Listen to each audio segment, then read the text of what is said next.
Do you love your wife? Yes. Prove it. Like, what's the metric? Give me the number that helps me know, right? Because when you met her, you didn't love her. Now you love her, right? Tell me the day the love happened. It's an impossible question. But it's not that it doesn't exist, it's that it's much easier to prove over time, right?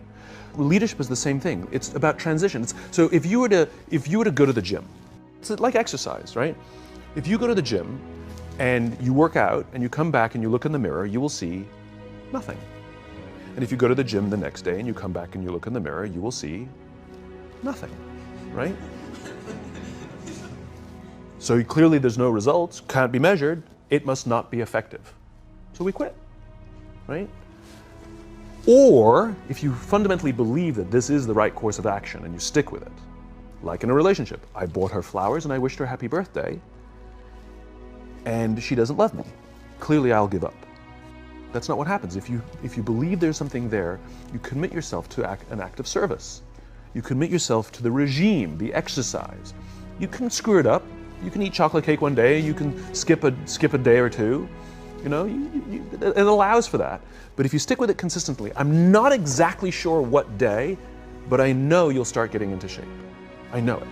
And the same with the relationship. It's not about the events. It's not about intensity. It's about consistency, right? You go to the dentist twice a year, your teeth will fall out.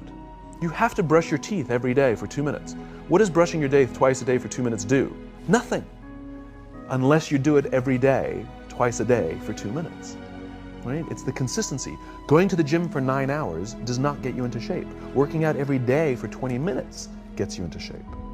So the problem is we treat leadership with intensity. We have a 2-day offsite, we invite a bunch of speakers, we give everybody a certificate, you're a leader, right? Those things are like going to the dentist. They're very important, they're good for reminding us or getting us back on track, learning new lessons, but it's the daily practice of all the monotonous, little, boring things like brushing your teeth that matter the most. She didn't fall in love with you because you remembered her birthday and bought her flowers on Valentine's Day. She fell in love with you because when you woke up in the morning, you said good morning to her before you checked your phone.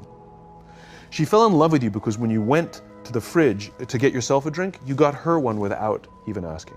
She fell in love with you because when you had an amazing day at work and she came home and she had a terrible day at work, you didn't say, yeah, but let me tell you about my day.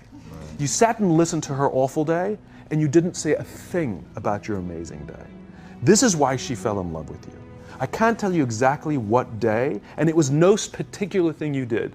It was the accumulation of all of those little things that she woke up one day and as if she pressed a button, she goes, I love him, right? Leadership is exactly the same. There's no event.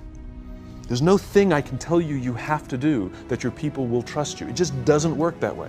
It's an accumulation of lots and lots of little things that anyone by themselves is innocuous and useless.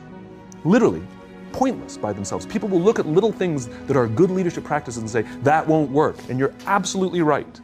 But if you do it consistently, and you do it in combination with lots of other little things, like saying good morning to someone, that looking them in the eye. My friend George, who's a 3-star general in the Marine Corps, he says his test for leadership, and I love this, he goes, his test for a good leader is if you ask somebody how their day is going, you actually care about the answer. The number of times we're walking to a meeting, we're rushing, we go, how are you? Not good, I got to get to you later, I'm late for a meeting. If you ask the question, you were standing there and you were listening to the answer.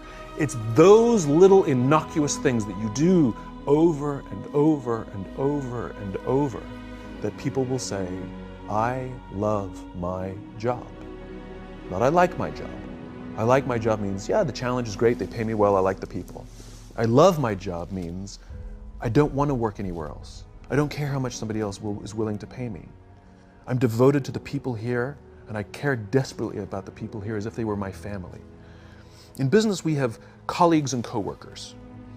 In the military, they have brothers and sisters. That's how they think of each other. If you really have a strong corporate culture, the people will think of each other like brothers and sisters. It's like a family, right? No, brothers and sisters.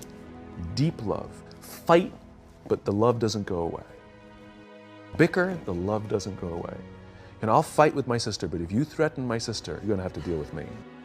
Right? We'll fight internally, we'll bicker with each other, but nobody's going to hurt each other. And if anything from the outside shows up, you're looking at a unified front. Brothers and sisters. Now, how do you create brothers and sisters out of strangers? Common beliefs, common values, parents, in other words, executives who care about their children's success, who care to raise their children, teach them skills, discipline them when necessary, help them build their self-confidence so that they can go on and achieve something more than you could have ever imagined achieving for yourself. That's leadership.